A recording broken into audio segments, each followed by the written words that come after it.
ગીર સોમનાથમાં આશા વર્કર બહેનોનો હલ્લાબોલ, પડતર માંગ, લઘુત્તમ વેતનના પ્રશ્ને પ્રદર્શન થઈ રહ્યું છે।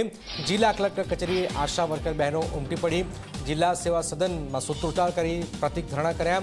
રાણી લક્ષ્મીબાઈ આશા યુનિયન નેજા હેઠળ આ રજૂઆત કરવામાં આવી રહી છે। ઘણા સમયથી આ આશા વર્કર બહેનો વિરોધ કરી રહી છે। એમની જે પડતર માંગો છે એ માંગ પૂર્ણ કરવામાં નથી આવી।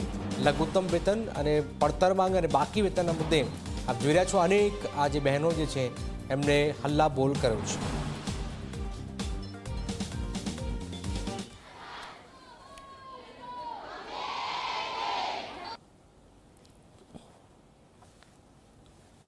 એમના 2023 થી અમારે પીએમવીવાય ના ફોર્મ ભરેલા છે।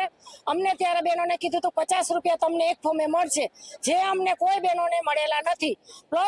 પ્લસ પોલિયો કરવાનું કહે છે તો અમને અત્યાર સુધીમાં 75 રૂપિયા આપતા હતા, તો અત્યારે અમને 100 રૂપિયા કરેલા છે।